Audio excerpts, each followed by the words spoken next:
Hello friends, Rizwana 2.0 education channel में आपका बहुत बहुत स्वागत है।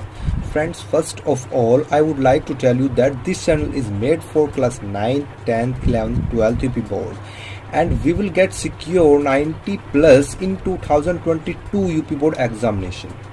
So friends, join this channel now and I have bonus tips for you friends. You can ask any doubts about your class, live, exam, whatever you want with direct call or WhatsApp message friends. Okay friends, and यहाँ पर आपको target 90 plus का लेकर के चलेंगे हम 2022 board examination के लिए। जो बच्चा 10th और 12th के लिए है उसके लिए, और जो 9th और 11th के लिए है उसकी भी अच्छी तैयारी यहाँ पर से कराई जाएगी। फ्रेंड्स, यूपी बोर्ड एग्जामिनेशन यहाँ आप देख सकते हैं गारंटीड है, आपको 90 प्लस यहाँ से बिल्कुल सिक्योर कराए जाएंगे।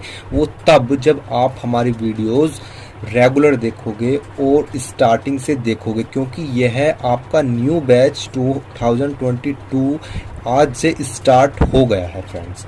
ओके फ्रेंड्स, यहाँ से आपको क्या क्या मिलने वाला है देख लीजिए। आपको यहाँ से PDF नोट्स मिलेंगे बिल्कुल फ्री, आपको कहीं जाने की ज़रूरत नहीं पड़ेगी कि आप वहाँ से क्वेश्चन ढूंढो। आप डायरेक्ट आप हमारी वीडियोस देखिए, आप वहीं से सब कुछ कवर कर लोगे और 90 प्लस आसानी से गेट कर लोगे। ओके देखिए, फ्री कॉलिंग फॉर डाउट्स। यदि आपको कोई डाउट्स है लाइक लाइफ से संबंधित, क्लास से संबंधित, एग्जाम से संबंधित, sadness, happiness, whatever you want, you have any doubts in your minds, you can ask.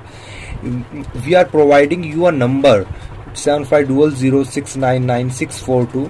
आप कॉल कर सकते हैं, मैसेज कर सकते हैं, कुछ भी कर सकते हैं। देखिए, इजी मेथड विद ट्रिक, आपको इजी मेथड से अच्छे समझाया जाएगा और विद ट्रिक के साथ आपको याद कराया जाएगा। बिल्कुल भी टेंशन लेने की आपको ज़रूरत नहीं है फ्रेंड्स। आप चाहे ये सोच रहे हो कि हम याद कैसे करेंगे, आप कुछ भी, आपके पास बुक्स हो ना हो कोई प्रॉब्लम नहीं है। आप 10th, अगर जो बच्चा 9th में था वो 10th में आ गया है, वो तैयारी शुरू कर दे अपनी। ठीक फ्रेंड, देखिए यहाँ से class 9th, 10th, 11th, 12th every subject की आपको यहाँ से वीडियोस मिलेगी। इंग्लिश, साइंस, सब सब्जेक्ट की आपको वीडियोस मिलेगी। हमारी टीम इस पर बहुत अच्छे से काम कर रही है। एवरी सब्जेक्ट की यहाँ से टीचर आपको प्रोवाइड कराएंगे। देखिए, यहाँ से हर प्रकार का पढ़ाया जाएगा, एवरी सब्जेक्ट के लिए पढ़ाया जाएगा। कम से कम यहाँ पे ये फोकस किया गया है कि 3 से 4 बार कम से कम यहाँ से आपको रिवीजन करा दिया जाए। ये बहुत इंपॉर्टेंट बात है कि रिवीजन कितनी बार यहाँ से आपको करने को मिलेगा। देखिए, कोर्स कंप्लीट होने के बाद 3 से 4 बार आपको यहाँ से रिवीजन कराया जाएगा इस चैनल से फ्रेंड्स। सब कुछ मिलेगा, एवरीथिंग मिलेगी आपको। 9 to 12 से संबंधित, बोर्ड से संबंधित सब कुछ यहाँ से आपको मिलेगा। ट्रिक से याद कराया जाएगा, कोई प्रॉब्लम नहीं है, कोई इशू नहीं है। आप एक बार ज्वाइन करिए, सब्सक्राइब कर लें, फ्री है बिल्कुल, बेल आइकन पर क्लिक कर लें। फ्रेंड्स, आप एक बार देखिए, ज्वाइन करिए, क्लास समझ में आए तो आगे बढ़िए, अगर समझ में ना आए, देखिए ये हो ही नहीं सकता कि आप समझोगे नहीं, क्योंकि बहुत ही डिटेल में अच्छे से आपको यहाँ से समझाया गया है friends. Okay friends, so friends, ये वीडियो हमारी क्लास 10th की साइंस की फिजिक्स की वीडियो है, जो कि आप जानते हैं कि हमारा चैप्टर 1 चला हुआ है, प्रकाश, परावर्तन तथा अपवर्तन। पिछली वीडियो मैंने पढ़ा था गोलीय दर्पण और गोलीय दर्पण की जो प्रमुख परिभाषाएं हैं उनके बारे में। आपने अवतल दर्पण सीख लिया था, उत्तल दर्पण क्या है वो सीख लिया था।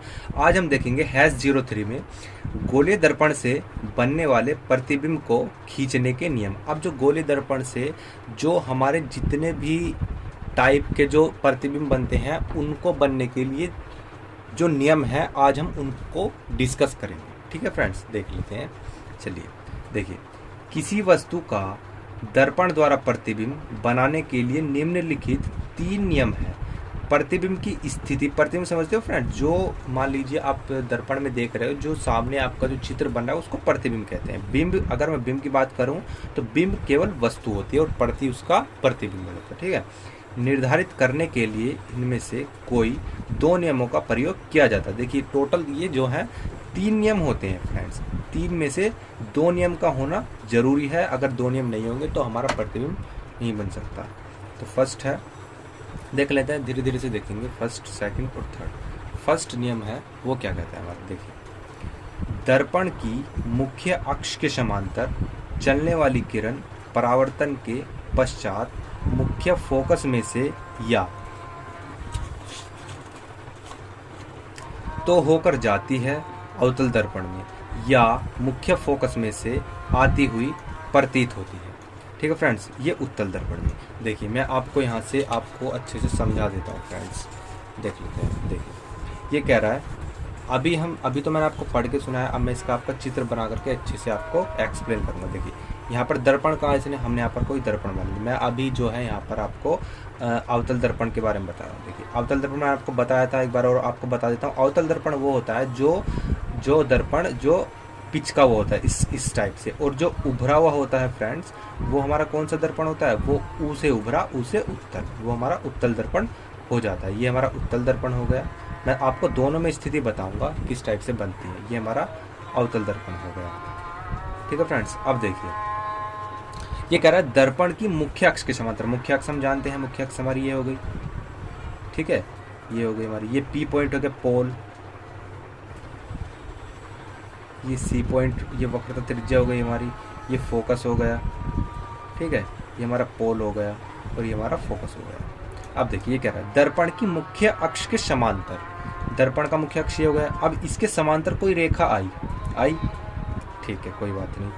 चलने वाली किरण, ये किरण आई परावर्तन के पश्चात। अब ये यहाँ से टकराना ही परावर्तन कहलाता है। जब कोई किरण आएगी और दर्पण पर टकराती है, वो परावर्तन हो जाता है उसका। परावर्तन होने के बाद, परावर्तन के पश्चात मुख्य फोकस में से, मुख्य फोकस ये है, मुख्य फोकस में से आगे पढ़ें, मुख्य फोकस में से तो होकर जाती है, या तो होकर जाती है। देखिए फ्रेंड्स, अब यहाँ पर अलग अलग स्थिति बताई गई है। मुख्य फोकस में से या तो वो होकर जाएगी, इस टाइप से होकर जाएगी। ठीक है, जिस दर्पण में वो होकर जाएगी वो तो कहलाता है हमारा अवतल दर्पण। ठीक है, जिस दर्पण में वो प्रतीत होगी, मीन्स मान लीजिए ये मुख्य अक्ष के समांतर कोई किरण आई और जो है इस टाइप से निकल गई, तो इसको जब हम पीछे मिलाएंगे तो ये फोकस पर जाकर मिलेगी। ये कह रहा है कि या मुख्य फोकस में से आती हुई प्रतीत हो रही है। यहाँ पर फ्रेंड्स आप अच्छे से देख सकते हैं, यहाँ पर ये प्रतीत हो रही है, पीछे से डैश डैश करके मिला रखा है ना मैंने, ये प्रतीत हो रही है यहाँ पर। ठीक है, और जो अवतल दर्पण में होगा ये यहाँ से होकर के निकल जाएगी। फर्स्ट स्थिति तो आप फ्रेंड्स ये है इसकी।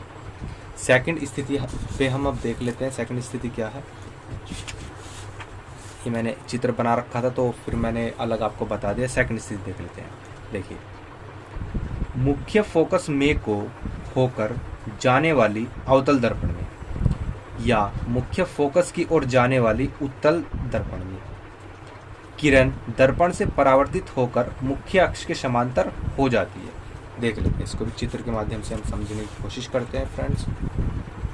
ये देखिए वो कह रहा है, ये कह रहा है मुख्य फोकस में को होकर जाने वाली। देखिए ये हमारा क्या हो गया, ये हमारा हो गया अवतल दर्पण, ये हमारा हो गया उत्तल दर्पण। ठीक है फ्रेंड्स, कोई डाउट? देखिए अब ये कह रहा है कि मुख्य फोकस में को होकर जाने वाली कोई किरण, ये मैंने मुख्य फोकस में होकर गुजार दी। ठीक इसी प्रकार मुख्य फोकस में को होकर जाने वाली या जो प्रतीत होती है, ये यहाँ पर प्रतीत हुई, यहाँ पर ऐसे टकराई और मुख्य अक्ष के समांतर हो गई, इस टाइप से मुख्य फोकस में को आई, टकराई, परावर्तन हुआ और ये इसके समांतर हो गई, किसके, मुख्य अक्ष के समांतर हो गई।